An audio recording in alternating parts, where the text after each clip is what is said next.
Tanner Zarnetski, professional bullfighter. Yes, sir. You still are, right? Yes, sir. Still am. Cool. And then you own Redemption Repairs. A lot of people know it as Redemption Diesels. Okay, cool. Sir. Yeah. Yep. How long have you been doing the diesel mechanic thing? So actually, February 1st, just this past Saturday, marked 8 years that I've had my own business. I've been diesel mechanicing for going on 17 years in all. Damn. Yep. Pretty good little while now. Yeah. Yep. So, I mean, guess we'll just jump right into it because so a little bit of backstory why I thought this would be an interesting podcast. Like, dude, since when I was a kid, like that was my dream. Like some people looked up to cops and shit. I was like, I want to be a bull rider or a bullfighter. That's awesome. At first, it was bull rider all the way, and then my dad recorded this HBO documentary called American Bullfighter. Have you ever seen it? No, it will. Dude, I wore the fucking tape out. Yeah. I mean, I wore it out. And I just, dude, Ronnie and Donnie Sparks are on there. Yeah. And they're hometown heroes. Yep. So, but yeah, it had all the old guys, you know, Miles Hare and Rob Smith. Yeah. Yep. So, but I just, you know, I'm a city boy. I grew up around Texarkana. Yep. Didn't have any friends that had livestock. Yep. Like I had no in. Yep. Now I did start hanging out like the Cowboy Church when they first started up. Oh yeah. Before they built the big arena, and they did a little bit of bull riding at first, but yeah, I just never. Yeah, it was never really real big around here. Yeah. And it's funny you're mentioning that, getting the American Bullfighter tape, because when I was 3 years old, we were at a garage sale. We were all little kids. Mom took us to a garage sale, and I found a Rodeo Bloopers VHS, and it was 25 cents. I still have that VHS tape today. I've wanted to get a player just so I could show my kids. Yeah. But anyways, that's what sparked my interest, is that Rodeo Bloopers VHS. Yeah. I guarantee you I watched it every day. I can't tell you for how long. I've had a few of them. Yeah. That was a big thing back in the day. And that's the thing, is like, I didn't grow up in a rodeo family. I didn't have family that rodeo, didn't have family rode bulls, any of that. And I fought bulls for many years now, and mine started out bull riding. That was my biggest interest. I wanted to be a professional bull rider. Everything real big then was Lane Frost, you know. 8 seconds. Wore that shit out. Yep. So I actually got that VHS, watched it all the time, and had the county fair in Fouke, Arkansas, and known for the Boggy Creek Monster. We go to the county fair, and I nagged on Mom because they had steer riding. I was 5 years old, and she finally said, okay, go ahead, get on. 5 years old. I mean, I don't remember a glove, no vest, nothing. And 2 jumps. I promise you, 2 jumps, and I was face first, mouth full of sand. But I remember jumping up and running to the fence crying, because all I'd ever watched is that rodeo blooper tape, which is where guys are getting hung up, or the bulls turning back and running over them. They're getting hooked. Right. So it's nothing but the wrecks and the bloopers. Right. So that's what I expected. Right. So I was running to the fence crying. But that's where my interest really sparked. But grew up in a household, there were 7 siblings in all, so lower income. Mom raised all of us on her own, didn't have a dad in my life, and never really got to rodeo. I think from the time I was 5 till I was 11, I got on maybe 2-3 calves and steers. And then when I was almost 12 years old, I had a buddy that I was in school with. He was riding steers, and got to talking about how I wanted to and all, and ended up joining a high school rodeo association, Southwest Arkansas High School Rodeo. What high school were you going to? I was going to Genoa. Okay. So, and that's the thing with the high school rodeo, it's called a high school rodeo, but it'll run from very low ages, elementary, all the way up through high school. Yeah. So I started riding steers then, and moved up to senior bulls, rode bulls for many years. Hell, I still get on every once in a while for shits and giggles, you know. Yeah, I was going to ask you about that. Yep. Still, and you know, it's still a big interest of mine. I always wanted to be a professional bull rider, but really what got me into the bullfighting, because when I was riding bulls, the bullfighting was not my interest, but I respected my mom to the point where before I was 18, she would not allow me to ride bulls without her there, but she'd let me fight bulls. It made no sense. She thought the bull riding was more dangerous. Where, On the the ground bull with riding them. is dangerous. You can get pulled down on the head, stomped on, but you go to a rodeo, you get on 1 to 2 bulls, you're done. Yeah. Bullfighting, I'm there Everyone. whether there's 5 guys or 40 guys, and I got to run head on with them. So I was going to these practice pens with buddies and stuff, and for the most part, I respected Mom, but I know there was 2 or 3 times I did get on bulls without her there. But for the most part, respected it, and I was fighting bulls.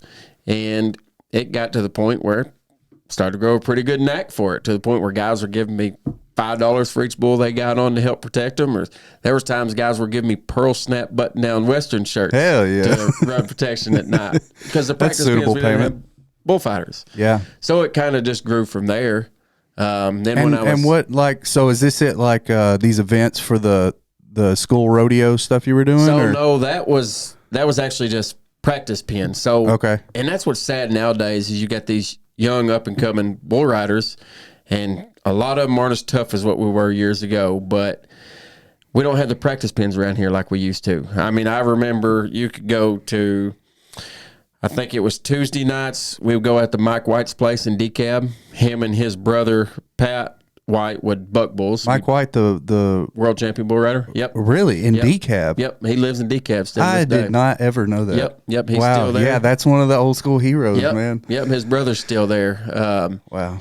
But we'd have that practice pin there on Tuesdays. Okay. We'd have a practice pin on Thursdays in either DeKalb or in Hope, where another guy brought bulls. And then on Sundays, you could go up to Bill and Larry Hoover's just north of Foreman. So there were 3 or 4 practice pins a week that you could go to and get on bulls. Wow. And it's just funny because Pat White, Mike White's brother, just real old school. I remember going there and practicing, and he was going to tell me, if you're going to fight bulls, you're going to learn to take your hits. And he wouldn't even let me wear a protection vest when I was there fighting bulls. But just started from there. And when I was 17 years old, Felton Jackson, he's actually a black cowboy out of Hope, Arkansas. Everybody around here knows him. He's a character. Yeah. But he used to have a bunch of bucking bulls and all, and he actually hired me for my first rodeo. It was an Arkansas Rodeo Association event, and I worked a hand for him. And at that time, man, I was still riding bulls and fighting bulls. Yeah. I'd get paid to fight bulls this weekend.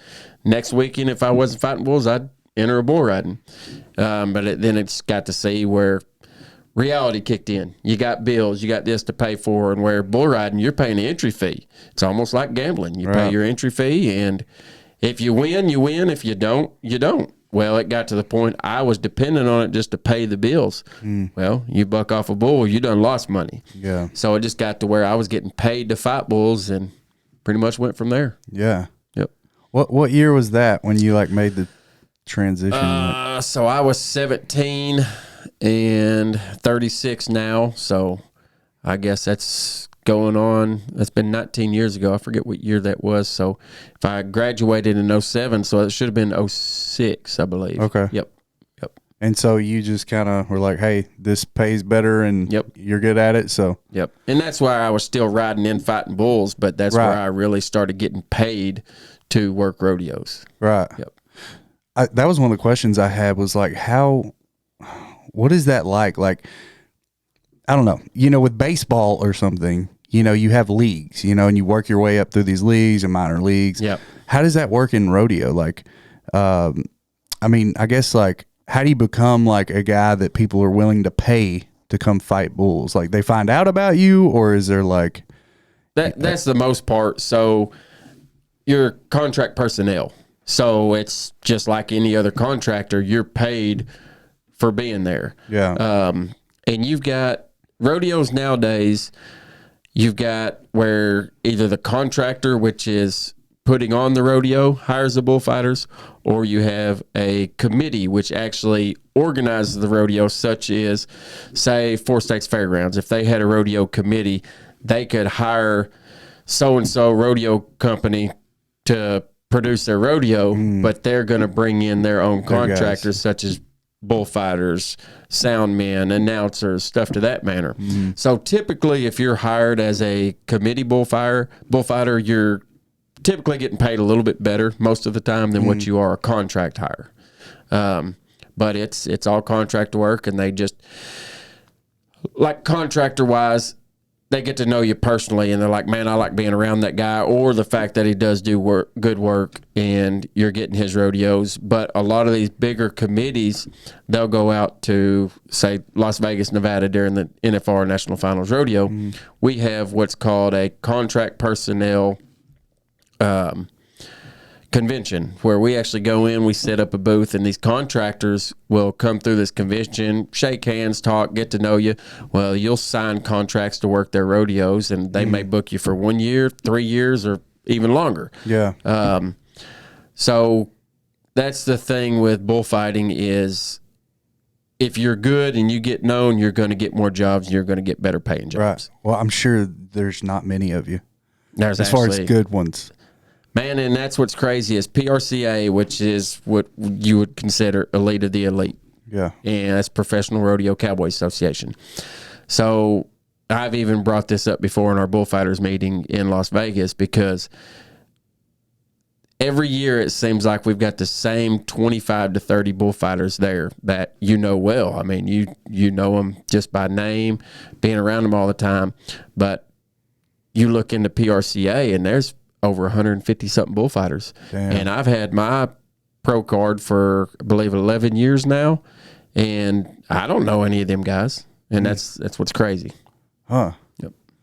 So is that like kind of like a closed market or something? Like I guess, because that was one of the questions I had, is like, how is it all separated? Like, because I know, like, how does it work with like there being PBR, PRCA, and I'm guessing there's other organizations, actually a lot of organizations. Yeah.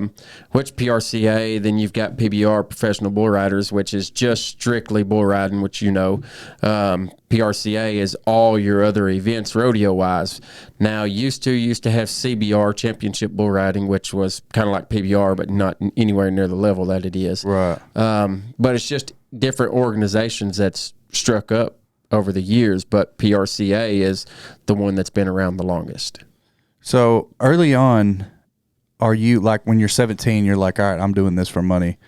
Are you traveling locally, and like, did you start hitting the road and like doing stuff out of town? So for the most part, you say locally, but rodeo is not really locally. I mean, even with Arkansas Rodeo Association, my first rodeo was, it's got me scratching my head now, just a little bit east of El Dorado, Arkansas. So it was about 3 hours away. Okay. So a bunch of those organizations were a little bit more considered local, because, I mean, you think of it now. I mean, I was just in South Dakota last weekend, and that was 18 hours away, which I flew. Yeah. But I guess working those deals were what I'd consider more local within ARA, being Arkansas.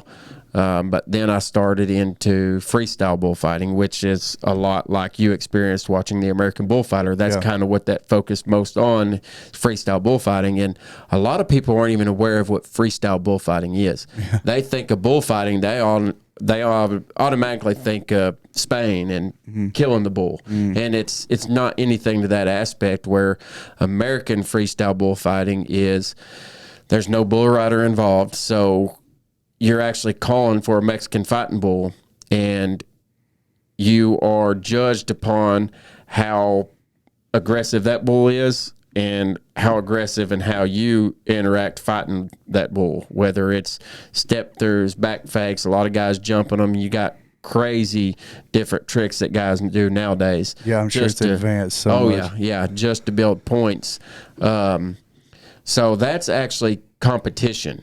Right. And where the cowboy protection side with rodeo is protecting the bull riders, which just about anybody that knows rodeo, knows bull riding, knows that part of it, but they still don't understand what freestyle bullfighting is. And to be honest, the freestyle bullfighting is what built my name in this industry. And it really is the big part of it, because most people that do know rodeo and do know freestyle bullfighting, there's a big spark of interest to the freestyle bullfighting. So when you build a name in that, you're kind of pulled into getting bigger and better jobs. Right. Yeah. Are there a lot of freestyle bullfighting events across? Really, no. It's actually, freestyle bullfighting has grown drastically in, I would say, the past 10 years. Wow. So when I first started, I might have gone to 8 or 10 bullfights a year, if that. You're lucky to hit 8, I guess. And now you've got multiple freestyle bullfights you can enter year round, but BFO, Bullfighters Only, is an organization that I've been a part of since 2015, and that's when they were established. So they like tour around with Correct. that? Yep. Okay. Yep. So being in South Dakota last weekend was actually with BFO Bullfighters Only, which is freestyle bullfighting. Now, I no longer freestyle bullfight anymore. So I retired from the freestyle bullfighting side in 2020. But they have actually got me running protection for the freestyle bullfighters. So I don't know if you've actually watched freestyle bullfighting in depth other than just the clips from American Bullfighter.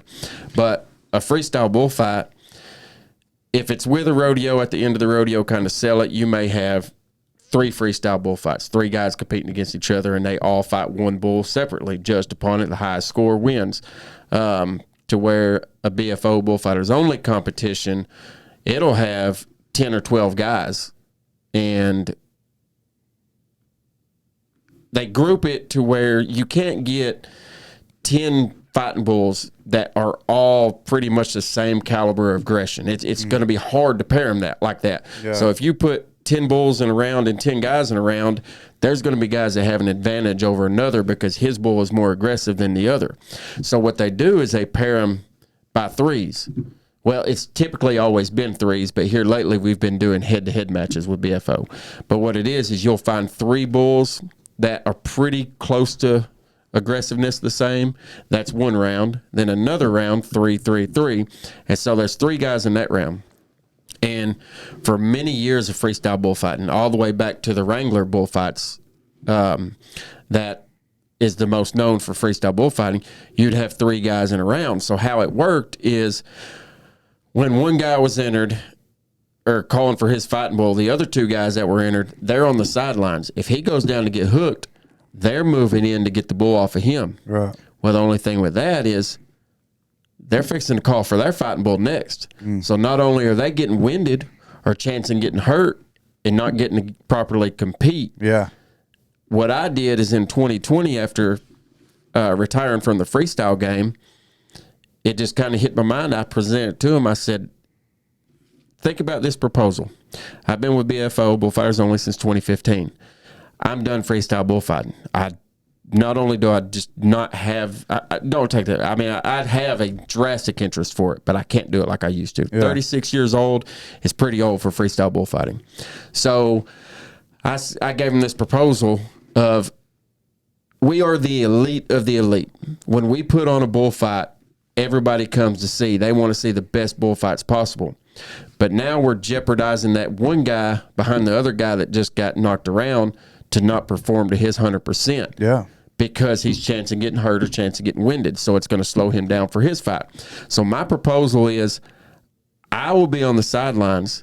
I will take those guys' places so they don't even have to worry about stepping out there and getting winded or getting hurt. So if that bullfighter goes down and get hooked, I'm going to move in and I'm going to get that fighting bull off of him. Yeah. And then I'm going to clear out of the way. So if he can get back to his feet, he gets back in the game and keeps building points. Yeah, that makes sense. Yep. And it is. Because it's problematic that, I'm about to perform. Exactly. But yep. Yeah. And you do, because it's like a brotherhood, because you're like, if he goes down, I'm going to go in there and get that bull off of him. But doing it for years, you're not 100% wholeheartedly getting in there with the aggression you need to get the bull off of him, because mentally you're thinking, shit, I'm next. I got to fight my bull too, because I'm trying to win this $5,000 or $8,000 versus not even get anything. Yeah. So it's like a MMA fighter, like doing a little sparring match right before he goes out there to fight his actual. Pretty much. That's pretty smart. Yeah. So it had been like that since the beginning of freestyle bullfighting, and you were literally just like, hey, what if we do this? Yep. And and that's, it's crazy to think about it, is freestyle bullfight for many years. And what got me is now being a business owner, I didn't wholeheartedly focus on the freestyle bullfighting like you need to. I mean, you got to work out, you got to stay fit, you got to be just mentally prepared at all times. Where it got to the point where I was always so busy at the shop, I wasn't thinking about freestyle bullfighting until I was in the truck traveling to the next event, and you can't have that mentality. Right. And I was just feeling it more physically. And then what really broke it is COVID 2020. We had no bullfights in 2020 because they weren't allowing events with spectators or anything. So the money wasn't there from sponsors. So I went 11 months without calling for a fighting bull. And I just was like, you know what? I'm not even worried about going back and doing it now. And part of it is I knew I didn't have it like I did. And I always told myself I was going to walk out of the freestyle game while I was still doing good, and people said, man, why are you not doing it anymore? Instead of getting to the point of people saying, man, why is he still trying to do it? Because I've seen it for years, over 19 years of fighting bulls. I'm sure, because like those guys are in love with it. What else are they going to go do? Yep, exactly. But, and that's my thing too. Another thing that kind of wrenches on me, everybody asks, Tanner, how long you go fight bulls? You don't know. I mean, that could change next weekend. You don't know. I mean, for years, 19 years ago when I first started, I said I was going to fight bulls the rest of my life. Right. But now where I am, I'm telling myself 100% I'm going to fight bulls till I'm 40 years old. I just turned 36 in January, and that's only 4 more years. And I'd love to say I can go longer, but my goal is I'm going to go till I'm 40 years old. Yeah. But it's saddening because I've fought bulls for 19 years now. I remember events that I worked 15 years ago. That seems 2 years ago. So it's kind of saddening of, wow, I've only got 4 years left if I go till I'm 40, you know. I know. It goes quick. It really does. Really does. Yeah. And we're at the age where it is hitting you quick. Too. Oh, it's like, true. Shit, because you feel young. You're like, no, I'm still in it. And you're like, fuck. Exactly. Not like for long. Because I remember just like Ross Smith and Miles Hare, I remember years back being 20 years old, kind of kamikaze, just jumping on bulls' heads, getting knocked around, getting hurt. And I remember them old timers, Tanner, you need to take care of yourself or you're not going to last long. You just kind of young, cocky, you laugh it off. But hell, I remember then you get run over by 3 bulls and hurt a week. Now you get run over by 1 bull and hurt 3 weeks. Oh, I can imagine. It's just totally different. I can imagine. Yeah. I went to get back into skateboarding a few years ago, and I was having fun. I took one hard fall, and I was like, fuck this. Dude, I was limping for 2 weeks. Yep, I guarantee it. I was like, dude, this shit I'd have brushed this off. Yep, it's unreal how much longer it hurts now. Yeah. It really is. Yeah, it's unfortunate. Yep. Yeah, well, so did you I'm sure you met a lot of those guys that you watched growing up. Like, I'm sure that was crazy. Know them real well. And yeah, and that's what's pretty neat is because as a kid, you watch these events and you like look up to them as superheroes, you know, of rodeo. And now that the level that I'm in, you know, I'm brushing shoulders, shaking hands, conversating with them all the time, know them very well, get to know their family. And it's just, sometimes you sit back and you're just kind of in awe, like, wow, you know, I done it. I made it where I wanted to go, you know. Yeah. And it's pretty wild to think like that. Who was your Mount Rushmore as a kid? Like, who were your favorite guys? Ross Smith was always my biggest with the bullfighting. And I don't know why. I mean, he was best of the best, 5-time world champion. We've ridden more bulls here than all year. Good job. Oh, run. Oh, Smith walked like a football. Blue, damn you walk. Look at Joe Baumgartner. He's laughing at Rob Smith. Rob said, let me show you how to fight bulls. This is getting the bull by the horn. Watch out, he's blowing a little snot in your underwear. So that's kind of a lot of it, you know. But he was always my pretty much role model, I guess. That's who I wanted to be like. I mean, even to the point you look at my face paint now compared to what his face paint was, it's very similar. Yeah. And years ago, I used to wear the tie while fighting bulls. That's where I got it from. He wore a tie while fighting bulls. And it's funny because even still to this day, people are like, dang, you fight bulls a lot like Rob Smith did. And honestly, if you watch somebody long enough, you almost train yourself. You will almost move that way. Yeah. Just like boxing. If you start boxing and you're just constantly watching somebody's film, and you start moving like they do, you're going to look a lot like them in the ring. 100%. So It's a lot like that in tattooing. You know, you got really? the people that like, wow, I love his work. And you don't copy what they're doing, but you're like, man, I want to do work like that. And yeah, you're going to have little bits of them in what you do. Oh yeah, I believe it. Yeah, mine was Ronnie and Donnie, just because I just thought they were the coolest shit ever. You know, But I loved Donnie's face paint. Yep. And I'm glad you brought up face paint because I want to get into this because I haven't been watching like modern day freestyle bullfighting, but is it? I know with PBR nobody paints their face. No, nobody wears the get up. Like what? Are there many guys that still do that? I notice you do, right? Yeah, so there still are a lot of guys that do. Now, if you're working a PBR event, you don't wear face paint. So years ago with PBR, now they still have their funny man that will wear paint. Now he still wears jersey shorts, jersey shirt, but he'll wear face paint. But he's considered the rodeo clown because he's the one that's interacting with the crowd. He's got the head mic, just entertaining the crowd during down points to keep stuff going. But in the bullfighting side, years ago, PBRs just pretty much stated, you're not clowns, you're bullfighters. Not going to wear paint. So, I mean, there are events we work that we don't wear face paint. And I've always liked the old school era of it. And there's still, majority of your guys still do wear face paint, but there is a lot more nowadays as the sport's carried on that don't do the face paint. Yeah. The little bit that I see, I just rarely see it. So when I saw some of your videos and you're rocking it, I'm like, oh yeah, fuck yeah. Like, well, and it's cool to me. It's something that kind of, it brands you. So, if somebody's looking at pictures or videos or whatnot, they'll recognize face paint. They know who that is. Yeah, and some guys in matching jerseys. Well, and that's the thing too with like me. If you see any bullfighting picture or film of me, it's the same shirt. I've always wore the same color, the same red. I've got my main sponsor is Hooked Up Enterprise with all my jerseys and all. So I've probably got 18 jerseys that you lay them side by side. They're identical. Yeah. Where I can work a 3 or 4 night rodeo, you might think I'm wearing the same shirt, but I'm not. But I've always worn the red with the same print. Yeah. Yep. Yeah, because you are branding yourself. Like you want to, just like any other. I mean, art form. And I say art form. I was thinking about it earlier, and I was like, no, it is an art form because, like you going out there to impress the judges, you got to like be creative with it. Oh yeah, you got to do something different. There's a drastic art to freestyle bullfighting. There is, because you can't just get out there and run around. Yeah, it'll never work. You're going to get caught and you're going to get run over. Even cowboy protection, there's an art to it. I mean, anybody can be brave or what everybody says, have big balls or guts, whatnot. Anybody can be stupid and jump on a bull's head, but that's just going to cause a bigger wreck. You got to be able to read the bull, get down in his face, get his head picked up to get him off of a bull rider and move to get him out of there and not cause a bigger wreck. So, I mean, there's an art to every bit of it. So you still doing that aspect of bullfighting? Oh, yes. With rodeos? Yes. Yeah, that's what I do most of now is cowboy protection. Yep.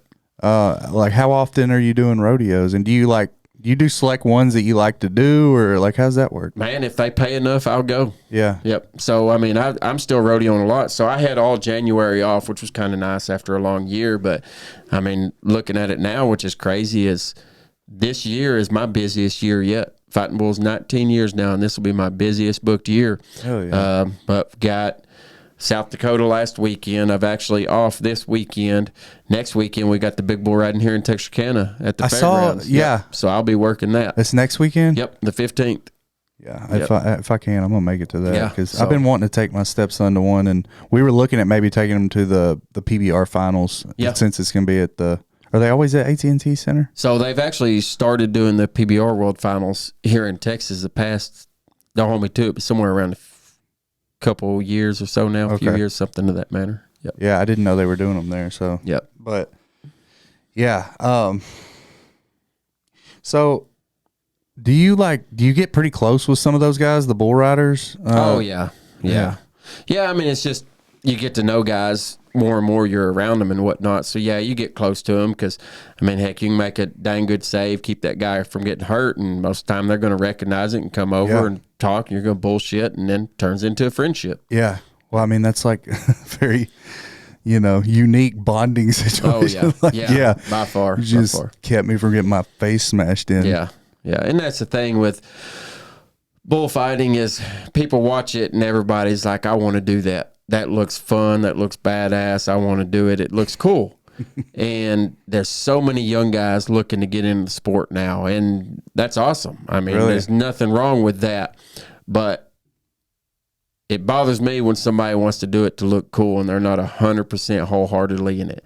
And I had an experience a few years ago where a 22-year-old bull rider, I think it was his first year PRCA holding, got stomped on pretty bad. And when I say died against my leg.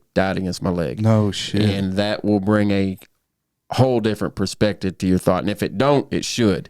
And that's just my mentality now is if you're not 100% in it, get your ass out of the arena. Yeah. I mean, there's been times where a couple years ago I had like 103 fever. I mean, I could have taken ibuprofen and I could have gone out there and I could have got through it and got my paycheck. But I knew 100% I wasn't 100%. And I wasn't going to put somebody else's life in jeopardy because I knew I wasn't the way I needed to be in the arena. Yeah, the pressure of that job is and insane. everybody like, oh, you just got a little fever. Why don't you get out there? Because that guy's life could depend on it, and it'll bother me the rest of my life if I know I could have done something more than what I did. Yeah.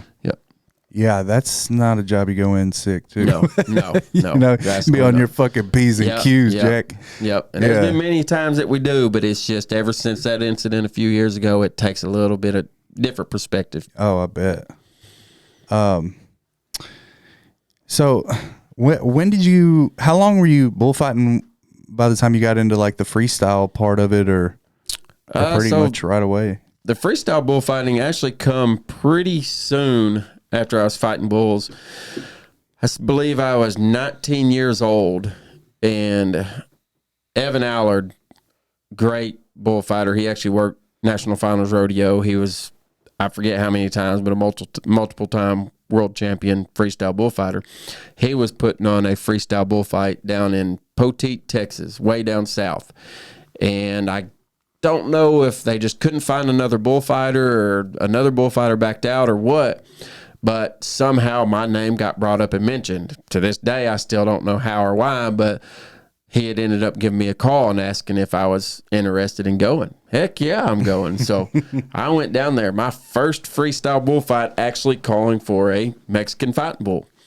And I still remember I drew a bull number 35 High Society of Evan Allard's. Real good bull. And I fought him, got hooked, thrown down, got back up, went to him, fought him some more, and right there at the buzzer, he got me down and broke two of my ribs and ended up still winning the bullfight. So that right there, first bullfight to win, that's where my name really blew up to where people were contacting me for the next bullfight. And it's just rolled on from there. There were some mean fucking bulls. Those Mexican. Yeah. So I wanted to ask you about this because I've always known, probably from the time I saw that documentary, but I also watch, I'll watch like JB Mooney do podcasts and stuff, and he'll mention them a lot. What is it about those bulls that, because that's all they use in freestyle, right? Is the Mexican fighting bulls, or do they have? No, they actually years ago it was more popular that you had what they were crossbloods. So like in the American Bullfighter video, there were probably more crossbloods than Mexican fighting bulls in there, and they just had a lot of Bramer, and they were just big bulls, big horn bulls. They're just mean, and it's hard to say what puts that in them. They say a bull gets its aggressiveness from the mama, the cow. I don't know how true that is or not. Yeah, but it's really, I have no proof of what would cause that other than it's just part of the bloodline. So that's what it is. They're just more hyper aggressive. Like they'll come at you more than, say, a PBR bucking bull or a bucking bull, period. Yeah. So, there's a lot of bucking bulls that are mean, and so I've seen some bucking bulls that are just as mean as a fighting bull. Yeah. But it's typically the bloodline that makes them that way. Do they ever like run a bucking bull as a fighting bull in some of these contests? Oh yeah, we have many times in the past, but with like BFO Bullfighters Only and some other organizations, it's pretty much solely strictly Mexican fighting bulls. Yep. They can move and turn a whole lot tighter than what most of your bigger cross-blood bulls can do. Yeah, because they're a little shorter, right? They're kind of like most stocky. of the time they are, but there's some bulls out there that are just as big as a damn bucking bull, and it's like, holy crap, you're fighting that thing? Yeah. So you fucking jump over them and shit, right? Like I've seen a couple videos. I did for years, so I don't jump them like I used to. And honestly, I think it's been about 2 years since I jumped a bull. Anytime in the next 20 seconds, he can figure on his sail. He goes for the move. He goes up and over. He's Tanner Zarnetski. Yep. So, yeah, I was actually known for jumping them. Just about any time I called for a fighting bull, if I didn't jump them from the very start of the fight, I was jumping them to sell the fight. And like BFO Bullfighters Only, when it come along, there for a while, they was big about all the tricks. Let's come up, do this trick, just start something new, where we were constantly doing different stuff, and they would do best trick awards. Even if you didn't win your bullfight, you could win best trick, get $500 or OtterBox ice chest, or get a felt hat, stuff to that manner. So back then I was like, you know what? If I ain't going to win the bullfight, I'm fixing to win something. And I think I've won 5 best trick awards. Pretty sure I've still hold most best trick awards with BFO from the time they used to do all that. And one being the reverse mirror knee fake that I'm aware of. I'm still the only one in America that's done the reverse knee fake looking through a handheld mirror. So calling for a fighting bull on your knees with your back to a shotgun shoot where the bull is coming straight out at you, looking through a handheld mirror, and when he gets close enough, you juke one way and go back the other. Oh, shit. Yep. Is there a video of you doing this? Oh, yeah. Okay. Yep. I'll have to cue that up. Yes, sir. Yeah. So do you remember the first time you ever jumped one? I don't think so. I don't guess I do. I feel like that one, the first time ever has to be like. I really don't remember the first time I told myself I was going to do it and actually done it. I'm sure you don't now, but like early on, would you practice fighting bulls like you were talking about those practice arenas and stuff, like, or is it best to like save yourself for the? Well, no, I mean, really, back then, I mean, you were going to different practice pens and you're out there helping your buddies, but you're still, the more you do it, it turns into muscle reaction to where there's times you don't even have to think about it and your body's making the movements that it does. But like now, am I going to go to a practice pen and practice? Hell no. Yeah. I mean, there's no reason to go and take the chance of getting hurt. Yeah. Now, my 2 older sons are now riding bulls, so if we're going to a practice pen or they got a rodeo, yes, I'm stepping out there to help my son, even though I'm not getting paid for it or anything. There's times I'm still helping these other kids youth age, helping them while they get on. But no, I don't practice anymore. But in the beginning, yes, that is something you did, is practice, because they say practice makes perfect. And the more you do it, the better you're going to get. But there's always going to come to a point where, say, could I practice and get better? Possibly. But with as much as I do it, the more bulls I'm in front of is pretty much practice anyway, instead of taking a chance of getting hurt, practicing and messing around. How much do you deal with injuries, or over your career? I mean, maybe not. Over my career, I mean, quite a bit. I mean, a list of injuries. I've broke ribs 5 different times now. Probably my most miserable injury. Doesn't even seem like anything that would be real bad, but I shattered my foot, broke it in like 7 places, got plates and screws in it, and that is probably the most miserable injury I've had of all. I've had an ankle injury, and I don't doubt it, because you don't realize just how much you rely on it. Yep. But especially with your job, like, fuck. Yep. Surprised you can still. Oh yeah. Well, and it's just the way it happened, and sorry, but shit doctors from the beginning looking at it didn't realize it's as bad as what it was, and I was fighting bulls on it, hurting, in pain, sports med doctors doing arch wrap support, wrapping it up, just trying to make it stronger just to get through a rodeo.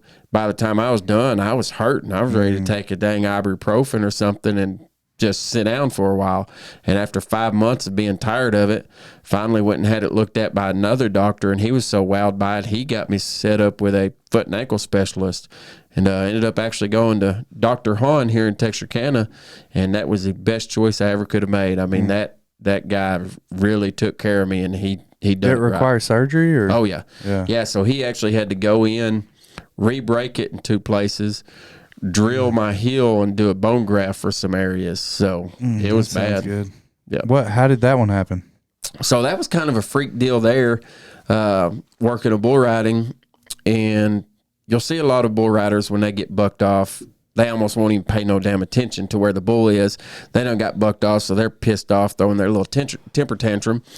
And this guy had gotten bucked off, and I stepped in between him and the bull, and he's just pretty much measling his way out. And as that bull stepped to me, I kind of just grabbed the buck and shoot, because we were right on the fence line, grabbed the buck and shoot, and I sandwiched him between me and that buck and shoot, expecting the bull to hit me, but the bull kind of just brushed and went on. And so I kind of pushed back out to come around the other side of that bull rider. Well, when I did, that bull spun back around.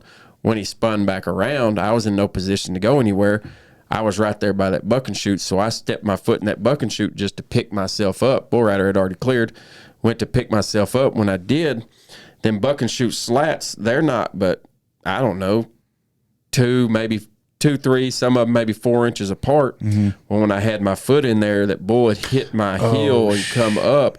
Well, my foot had nowhere to go. Just so snapped him it. hitting and coming up just tore it up. Yep. And I knew it was broke immediately. I buckled over the top of that buck and shoot on my belly, and then slid down on 1 foot and hopped out of the arena. I mean, I knew it was broke. Was that so? That's been your worst injury? My most miserable. I wouldn't necessarily say that'd be my worst injury. What was your worst wreck? Like just getting fucking wrecked? Man, I've had a bunch of different wrecks, and what's funny is some of the ones that don't even look that bad are the ones that are the worst. Yeah. Like my foot, you'd have thought nothing ever happened. Right. I mean, there's been times that I've gotten thrown and landed on my head and get knocked out, and it's like, doesn't even look like you landed very hard. Other times I had a bull hit me in the hip just right and spin my hips and fractured the femoral ball in my hip. Oh. And it's all the little stuff that you'd think nothing happened, but yet there's other times where you can have a bull pick you up, slam you, run over the top of you, and the whole crowd is in awe about it, and then you get up like nothing ever happened. I mean, I've fractured my jaw, I've broke ribs multiple times, wrist, foot, the hip. I've had a lot of knee injuries over the years. I wouldn't say anything that's ever put me like in ICU. I've never been to that manner. Knocked out many a times though. Think I've been knocked out 14 times now. Oh my God. Yeah. So seems Is like it usually from hitting the ground or? Most of the time it has been from hitting the ground.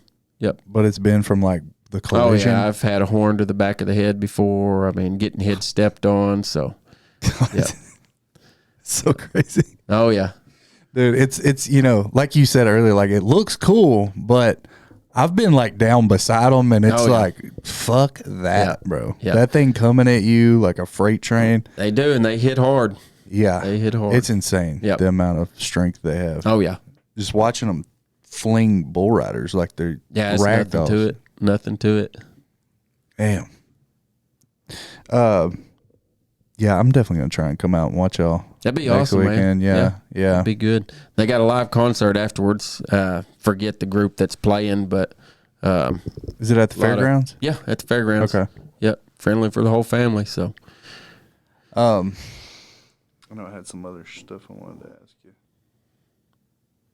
Oh yeah, you said something earlier, made me think about it. But has the industry changed like a lot since you first got in? I know you said that everybody was tougher back in the day, and I could imagine that would be the case. man, I wouldn't.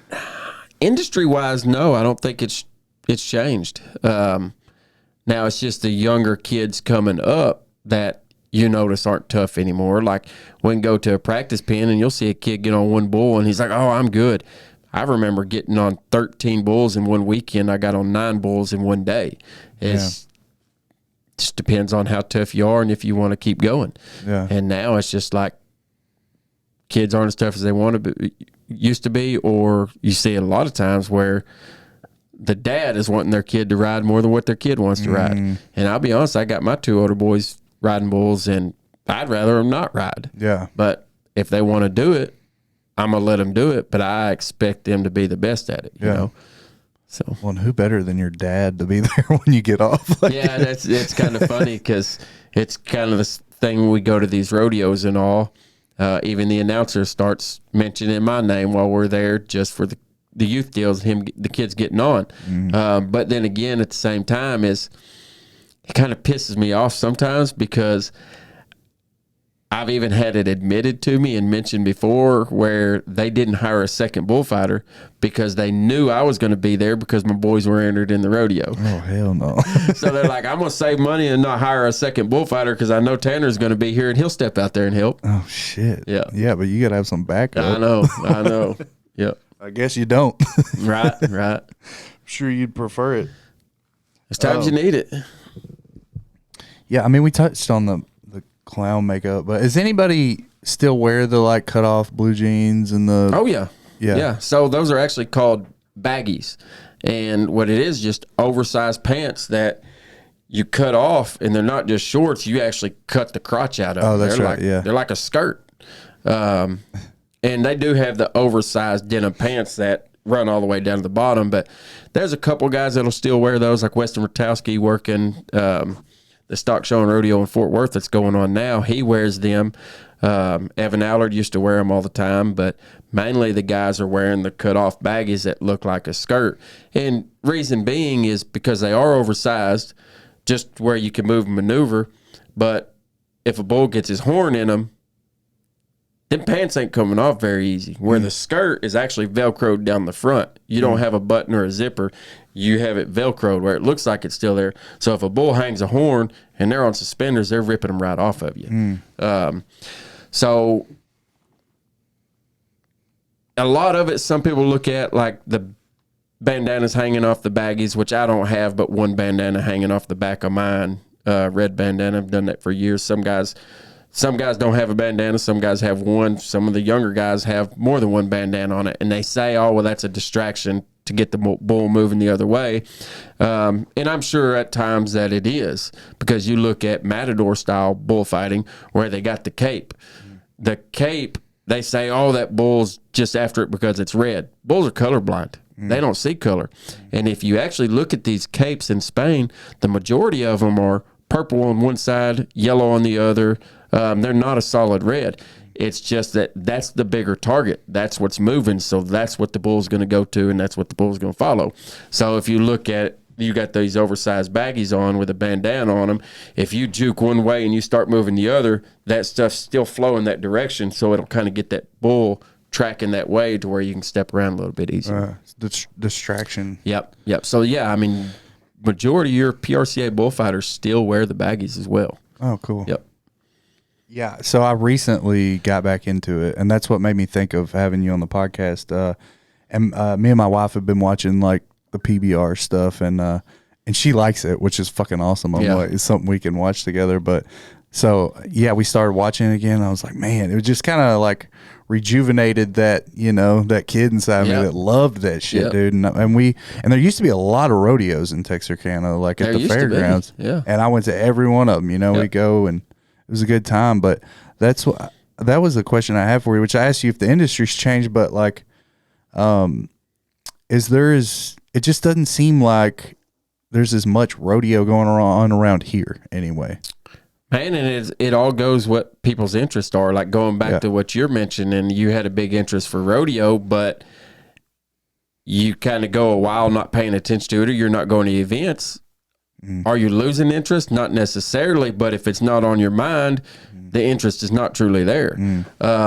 So that's the thing that's with Texarkana is even putting them events on around here. you have to have sponsors to make these events happen. And it just seems like people don't let loose the money to even sponsor events that go on around here. Or then when you do have events, people don't show up, but yet they're saying, oh, Texarkana don't have nothing. Right. But that bull riding that's going on the 15th, it's been happening every February for several years now, and they'll sell 3,000, 3,500 tickets. I mean, they fill the stands there, where you hear of the Four States Fair and Rodeo that's gone on for no telling how many years now. They have the 3-night, or is it 4-night rodeo that they do with the fair here. And for the longest, that was PRCA rodeo. But the past, I think, 4, maybe 5 years, 5 years tops, it's not been a PRCA rodeo.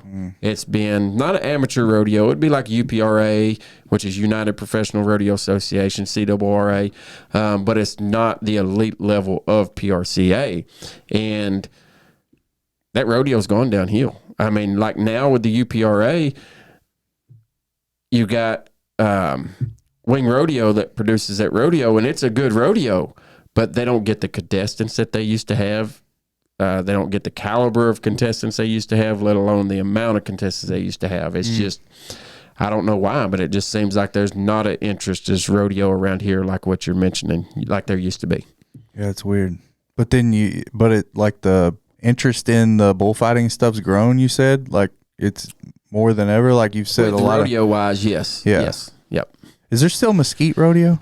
Oh, yeah. Yeah? Yep. So they do that. That's kind of a seasonal deal. I kind of forget when that kicks back off, but it'll run for 4 or 5 months where it's every weekend straight. But yeah, they do it, but it's not year round. I remember watching that on TV. Yep. That, and you got the their Cowtown at the Stockyards. You still got that. That's an every Friday and Saturday night event now, which they've also added in quite some time back, around a year, maybe a little bit long. Well, probably longer than a year now. They're doing the PBR bull riding every Thursday night. And then they've got the rodeo Friday and Saturday night at the Stockyards. Yeah, I want to go. I've never been. Yep. You know, it's like, and that's like a legendary place. Oh, it is. It is. Actually, when I first started fighting bulls, I fought bulls there probably 3 weekends a month. Fought Damn. bulls there a whole lot. And that helped get my name out there as well. Yeah. Yep. Early on, like, you've got to have such a, like, I don't know, like a keen for what that animal's doing. Like, just drastically. the reaction to know what he's thinking, what he's about to do. Like, how do you develop that? Yeah. Because it's a pretty trial and error, and the error is, like, pretty severe. In our industry, in the rodeo, you call it bull savvy. Gets to where you can understand how a bull moves, you can read how a bull moves. So like when you're freestyle bullfighting, you're reading that bull to see what lead he's on. So what I mean by what lead he's on is, just say right hand dominant, left hand dominant. A bull's the same way. They can maneuver this way better than they can this way, or they'll stride on that right lead more often than they will the left lead. So if you got a bull coming at you and you break him to one lead, you're going to get him moving that way to where you can juke and go around the other way. So now if you have a bull coming head on with you and he's on his right lead, you're kind of ignorant to try and move to the left and feed his right lead. You want to keep him moving, break him, and try and get him stutter stepping while you go the other way to where you can get in towards his hip and work around him. So it's just like a person, right or left hand dominant. One will move more to the other. And that's like sitting on the fence at these bullfights. There's times that I'll see a guy constantly throwing a fake to one side and they'll go the other way, and it's like they're getting self in a bind. And I'm hollering other direction because I'm on the outside. I can see that bull's favoring his right shoulder better than his left shoulder. But it's bull savvy, and the longer you've been around it, the better you can read them. And honestly, the way I read them now, if I could have had that 5, 8, 10 years ago fighting bulls, it'd been unreal what I could have done. But the longer you're around it, the better you get to where you can read it. Right. Yep. So what makes a good, like, bullfighting bull? Like, what do they look for? And I mean, what's kind of crazy is, like, what makes them good makes your job even harder. So, like, I mean, really, I guess just mean. You want one constantly chasing you. That's not going to slow down. Like you'll watch some bullfights and that bull may come hard and you throw a fake and he blows by and he'll keep going till he hits the fence or wheels back around. Where some of them, when you throw that fake, they might not even bite it and they're already cutting and coming around to where American freestyle bullfighting, we'll fight these bulls over and over and over and they get smarter and smarter and smarter, where in Spain, they fight a bull one time. If they don't kill it, they don't fight him again anyways. So that's kind of why, I mean, them bulls over there, they're big, scary. They don't tip the horns. I mean, if you get hit, you're fixing to be hurt drastically. But them bulls are not smart. They'll take a whole lot more fakes or juking them out than what they will here after we've fought them over and over, because they get real smart. You do something 2-3 times, they'll know it. Like if you get one that's been fought and he's been jumped over quite a few times, he's fixing to come up and hit you in midair. He knows what you're fixing to do. Yep. Got him. Yep. They'll do it too. Damn. Yeah, I remember there for a little bit. I worked with a friend of Cash Sparks, and I was like in high school, and my buddy was like, "Yeah, that's Ronnie's son." And I was like, "No shit." So I ended up like kind of becoming friends with him. I go hang out there at their land on Wednesday nights. They called it choir practice. Yeah. And we'd ride 4-wheelers, drink, and just fuck off. But the first time I met Ronnie and Donnie, like it was, meeting my fucking heroes. I can't fucking believe, you know, I had met them when I was a kid, and got their autograph, but it was cool hanging out with them. Oh yeah. But when they were getting into raising bucking bulls. I'm pretty sure they were just getting into it. And they had this one that was pinned, and it was mean as fuck. Like, you walked up to the fence, and it would charge at you. Oh, yeah. And Donnie got in there, and Donnie had to be like 50 at this point, maybe a little older. And he was in there just fucking with it. But it was like he wasn't doing shit. He was just, to me, it looked like it. Yeah. But he just knew where to move. Like, like that bull didn't have a chance to even, it looked like he, it was just effortless. Yeah, and that's the thing is, the longer you're around it, you realize how they move. You can read what they're doing or fixing to do a lot of times. Right. Yep. Now, there's times that they'll catch you off guard. They'll do something you're not expecting. But for the most part, the longer you're around it, the better you can read them. Yeah. Yep. All right. Do a lot of those old school guys still hang around at rodeos, or? Yeah, a lot of them actually judge the bullfights now. So like Miles Hare, he judges a bunch of our BFO events. Really?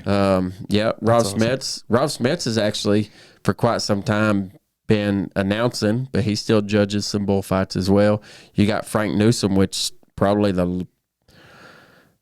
fought bulls longer than any other guy in the history of bullfighting. And he was a top bullfighter with PBR all the way up till he actually retired a couple years ago. But he still judges these bullfights. He's actually over all the PBR stuff and the events in Cowtown at the stockyards now. So that's the thing with rodeo is when you're done, you can be done. But a lot of times you're still hanging around doing something where some might get into the bucking stock, some might start judging events, some might start announcing, all of that matter, or some might even start doing barrel work, being a rodeo clown. Because that's the thing with bullfighting. Like a lot of times somebody's like, well, what's a bullfighter? And the best description I can give them is an old school rodeo clown. And they're like, oh yeah, you're a rodeo clown. No, but you understand what a rodeo clown is. But a rodeo clown and a bullfighter split directions probably around the early 90s, where around that time and prior, a rodeo clown was a bullfighter. If you couldn't fight bulls, you couldn't get in the barrel, you couldn't crack jokes and do acts, you wasn't getting a job as a bullfighter. Well, now, since the early to mid 90s is where they kind of broke away, where a rodeo clown is solely there to entertain the crowd, got the mic on, cracking the jokes, and he does get in the barrel and he'll take hits in the barrel. But the bullfighter does not get in the barrel. The bullfighter will work the barrel, he'll jump off the barrel, but he's not interacting with the crowd like the rodeo clown is. But it's just funny how so many people know what a rodeo clown is, but not a bullfighter. So the best analogy I can give them is an old school rodeo clown. Oh yeah, now I know. I got the image. Yep. Yeah. Yep. Yeah. So. Yeah, it's yeah. What are who are some of the like? Because I'm a nerd for like JB Mooney. I think he's the coolest motherfucker. Yep. Have you worked with him or worked around him? And So I've actually got some pictures of working the George Paul Memorial Rodeo and saving his ass. Oh shit! Oh yeah. So I've known him for quite some time, been around him quite a bit, rodeoing and all. And he's just as much a character in real life as what you see on camera. He's just fucking cowboy. Oh, he is as tough as they come too. He is. Yeah. Yep. Yeah. Yeah, he got a little boy coming up now. That's a tough little shit too. Me and my wife, I was watching stuff on YouTube, and it was JB and his son were like commentating. So he was the funniest. Yep, dude, that kid he's gonna be a monster. Oh, I guarantee it. He's gonna be a that monster. boy's got a big interest in bullfighting. He's always about bullfighting. Yep. So like the world finals we have out there in Vegas, he's come out to the bullfights with his wife and son, and his son just loves it, eats it up. He said something. He asked him about his bull. I guess they have a bull that they buck, Jagger, or no, Jagger's the son. Yep. I don't remember the bull's name, but he's like, the other guy was like, ask Jagger about this bull. He's like, he's a bad motherfucker. On TV, it was hilarious. Yeah. Yeah. Are there any up and coming bullfighters that like young guys that you think are gonna be badasses? Man, there's a bunch of young guys that are just handy that I could see going far. But you know what's crazy is the years that I've been in it, I have seen young guys coming up that'll be badass bullfighters, freestyle and protection. And 3, 4, 5 years, they're gone and just call it quits. And there's still times this day where I question why. Like, if you started doing it and you're that good, why not keep going? But where they lose interest, I don't know. But as of now, I mean, yeah, there's a good handful of guys that are coming up that I could expect to see go a long ways. Now, whether they do or don't, I don't know. Yeah. But there are some good ones coming up. Yeah. Let's see if I got anything else for you, because we'll end this thing and I'll be like, fuck, that was like the main question. Oh, I guarantee it.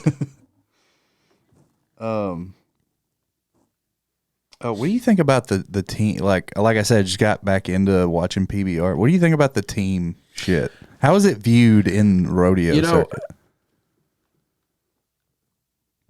Rodeo's always been a sport. Bull riding's a sport, but they're kind of portraying it as more of a sport, kind of like NFL stuff to that manner, where your teams are going up against another team, and now you've got big money sponsors that are sponsoring them teams and stuff. So that the money's there. And to be honest, I have not watched a bunch of the team events. I really hadn't. I think for bull riding and all, I think it's pretty neat. Now the legendary side of rodeo, it don't seem like bull riding to me, to that aspect. Yeah, they're riding bulls. They're damn good bull riders. They're damn good bucking bulls. But what gets me the most is if you get on a bull and that bull hips itself and you get a re-ride, I want back on that bull. Or not back on that bull. I want back on the re-ride bull. Well, as a team deal, if that coach feels that re-ride bull fits a teammate better than you don't get your re-ride. I saw this happen the other night. Yeah, it's crazy. Yeah, because the I guess they had enough points off that ride they were going to win. Yeah. But if he took the re-ride and fucked it up, then so the coach was like, absolutely not. Yeah. Yeah. And it's like, well, he gets paid to fucking win, so it does cause that's interesting. But I mean, there's a lot to it that I probably don't even fully know because I don't watch it that much. But it has drastically blown up, drastically. But I just like the idea of growing up as a kid. You wanted to be a world champion bull rider. A team deal, there is no world champion bull rider. Yeah. You got a winning team. You don't have an individual world champion bull rider. And that's the biggest thing with me that I think kind of strays my attention away from it. Well, you show up and you're winning that night, but your team didn't, so you don't? Like, that sucks. Yep. And there's good money in it. I mean, they can make a dang good living riding bulls doing that. But if I was still riding bulls and I was going for that world champion title, I wouldn't be riding in team deals. So does that happen simultaneously, the teams thing, but you still got, because I was just watching an event the other night, it wasn't teams. Well, but you still got have, the UBTs, which is like the Unleash the Beast events. Yeah, that's what it was. So those aren't the team deals, and those are where you're going for a world championship. So it's just totally separate. Like this is almost like a new league that they have within the PBR. Yep. Okay. Yeah, it's very interesting. Yep. I found out about it because I was watching JB Mooney on a podcast, and he said he was coaching the Oklahoma team. Yeah, he's coaching a team. Yep. And but, And that's the thing that's pretty neat about it is you got a bunch of them old bull riders. Like I'm sure if you're watching it, you've heard of Joe Crimber. His dad, Paulo Crimber, was a damn good bull rider. I actually used to watch clips, and years ago when I was in high school, I used to get a subscription to the magazine 8 Seconds. And they'd come with like full blown out posters that you could take out and hang on your wall. And I mean, Paulo Crimber was a damn good bull rider back in the day. Now he's coaching one of the teams. Damn. So it's that's kind of the neat aspect of it. yeah. With that is where they're bringing in these old, well-known bull riders that are now coaching the teams. Yeah, because they're putting that wealth of knowledge into Yep. these young guys. Yep. Yeah, that is cool. I think Jerome Davis, isn't he a coach? He is his coach Yeah. as well. Yep. He was another great bull rider that ended up getting paralyzed in a wheelchair, but he is a great guy personally. He really is. Have you noticed this resurgence of like Lane Frost in like pop culture? I noticed it with Theo Vaughn, I guess, met his son, and his son like gave him a hat and was like, "Yeah, I'm selling my dad's merch," you know. And so he started wearing the hat, but like, well, the documentary just came out about him. I haven't had a chance to watch it yet, but one of the family members, and I don't even know who it is, some years back has started the Lane Frost brand. yeah, And it is blown up. Yeah, that's what I was talking about. Yeah, they gave Yep. Theo Vaughn a hat, Yeah. and I guess, Yep. he's got a lot of. Yeah, and I think that's pretty neat. And they've always done like a Lane Frost Memorial bull ride and stuff to that manner. But it started out selling ball caps and T-shirts and stuff to that manner. And that I'm aware of, they're sponsoring big name bull riders now. I mean, then you got Joe Frost. I don't know if he's a cousin or what relation he is to Lane Frost, but he's a close relation to Lane Frost. I was wondering. I heard that name, and I was like, he's got. And he just won the world this past year. Okay. Yep. Damn. So it's pretty neat. But yeah, that Lane Frost brand has blown up. Yeah, I watched Dale Brisby did a podcast with Don Gay. Yeah. Dude, I could have listened to another 3 Really? hours. Yeah. But dude, he was another one. Like, he was the commentator here at the Four States Rodeo for a long time, and he's got the voice for it. Yeah. And back then when I was a kid, I knew that he was a bull rider. I had no idea that he was like the GOAT, he was like world champion. Yeah. Yeah. So it was cool to see that he's still like, just he's sharp as a announcing. tack. Yep. He's still doing it. And that's what's crazy. Who does he announce for? I don't know PRCA necessarily or? who he announces for, but he announces a bunch of big events. Yep. I want to say he said Frontier. Is that one?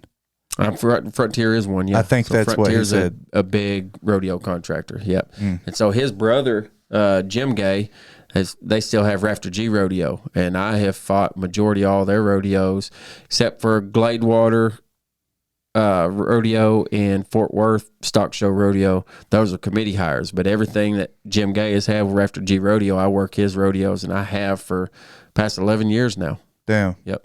So it's pretty neat.